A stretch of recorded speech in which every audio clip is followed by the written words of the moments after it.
دو صحابہ کے بارے میں آتا ہے کہ وہ تو ہر نماز کی ہر رکعت میں سورۃ الاخلاص پڑھتے تھے. ان کو اتنی زیادہ محبت تھی اس سورت کے ساتھ کہ وہ مستقل طور پر اس کو پڑھتے تھے. اسی طرح ہم دیکھتے ہیں کہ نبی صلی اللہ علیہ وسلم طواف کی 2 رکعتوں میں بھی اس کو پڑھنے کا حکم دیتے ہیں آخری رکعت میں. پھر ہر نماز کے بعد، یعنی یہ تو تھا نمازوں کے اندر، پھر ہر نماز کے بعد اس کو پڑھنے کی تاکید ہے. اور صرف اس کو نہیں، معوذتین کو بھی، قل هو اللہ احد، قل اعوذ برب الفلق اور قل اعوذ برب الناس. یہ تینوں صورتیں کب پڑھنی چاہیے؟ نماز کے بعد. جیسے آیت الکرسی پڑھی آپ نے، ساتھ ہی یہ تینوں صورتیں بھی پڑھ لیجیے. اس سے بھی اخلاص پیدا ہوتا ہے. اس کی فضیلت یہ، اس کے بارے میں یہ بھی آتا ہے کہ یہ انسان کی بیماریوں کو دور کرنے والی ہے. اب بیماریوں کو کیسے دور کرنے والی؟ سب سے بڑی بیماری اور علت کیا ہے؟ شرک. سارے غم ہی شرک کی وجہ سے آتے ہیں، ساری مصیبتیں شرک کی وجہ سے آتی ہیں. اللہ سبحانہ وتعالیٰ کی ناراضگی ہی شرک کی وجہ سے آتی، چاہے شرک اکبر ہو چاہے شرک اصغر ہو. شرک اکبر تو بتوں کو پوجنا، اور شرک اصغر کیا؟ ریاکاری کرنا، دکھاوے کے کام کرنا، اپنے نیک کاموں پہ فخر کرنا، لوگوں کو بتانا کہ میں کیسا کیسا نیک ہوں. تو اس کا علاج کیا ہے کہ انسان قل هو اللہ احد پڑھے. پھر اسی طرح صبح اور شام 3 بار، صبح شام کے جو اذکار ہیں، اذکار الصباح والمساء، اس میں 3 بار ان صورتوں کو، تینوں صورتوں کو پڑھنے کا حکم دیا گیا. اور اس سے بھی انسان کو بہت فائدہ ہوتا ہے، ہر طرح کے وسوسوں سے نجات ملتی ہے. پھر اسی طرح رات کو سوتے وقت کس طرح پڑھی جاتی ہے؟ رات کو سوتے وقت 3 دفعہ.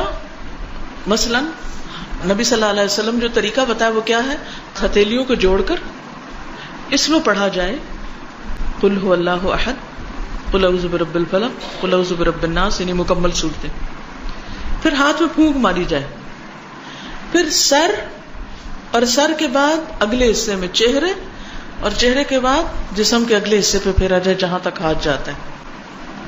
ٹھیک ہے، بازو وغیرہ سب کچھ جہاں جہاں آپ کا ہاتھ جائے. پھر دوسری بار اسی طرح ہاتھ جوڑ کے قل هو اللہ احد، قل اعوذ برب الفلق، قل اعوذ برب الناس، سر، چہرہ، اگلا حصہ، اور پھر پچھلا جہاں تک ہاتھ پہ.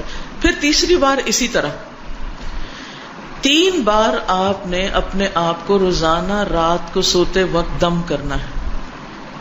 اب ذرا آپ گنیں کتنی بار ہو گئی یہ صورت؟ 5 نمازوں کے بعد، وتر میں، 2 سنتوں میں، صبح شام کے اذکار میں 3 بار، اور پھر رات کو 3 بار. ہم اس سورت کو سورت الفاتحہ سے بھی زیادہ بار پڑھتے ہیں دن میں. اور اگر کوئی بیمار ہو جائے، خصوصاً کسی کو جن پڑ جائے یا کوئی روحانی بیماری ہو جائے، کوئی جادو ہو، کچھ ہو، تو اس کے لیے جو رقیہ کیا جاتا ہے اس میں بھی ان صورتوں کو پڑھنا لازم ہے، اس میں بھی پڑھیے. اسی طرح کوئی بچہ بیمار ہو جاتا ہے، آپ خود بیمار ہیں، تو آپ دن کے وقت بھی اپنے ہاتھوں پہ پڑھ کے اپنے سارے جسم پہ پھیریے. جو شخص ہر روز رات کو اپنے اوپر یہ دم کرے گا، کیا اسے بیماریوں سے نجات ملے گی یا نہیں؟ ملے گی نا. یقین سے پڑھیں تو بات ہے نا. ڈپریشن سے، وسوسوں سے، غم سے، پریشانیوں سے، تفکرات سے پھر اچھی نیند آئے گی یا نہیں؟ آئے گی نا، کیونکہ آپ نے ان سب چیزوں سے چھٹکارا حاصل کیا. نبی صلی اللہ علیہ وسلم اپنی زندگی کے آخر تک یہ معمول روزانہ کرتے رہے. آخر میں جب آپ بہت بیمار اور لاغر ہو گئے تو حضرت عائشہ نے آپ ہی کے ہاتھوں پہ پڑھ کے آپ کے ہاتھوں کو اس طرح جسم پر جہاں تک وہ جاتے تھے پھیرا، ان کی برکت کی وجہ سے. تو اس سے آپ اندازہ لگا سکتے ہیں کہ اس سورت کی ہماری عملی زندگی میں کتنی زیادہ اہمیت ہے. نہ صرف یہ کہ اس سورت کی بلکہ اگلی 2 سورتوں کی بھی. نبی صلی اللہ علیہ وسلم نے ایک موقع پر ایک لشکر کا امیر کسی کو بنا کر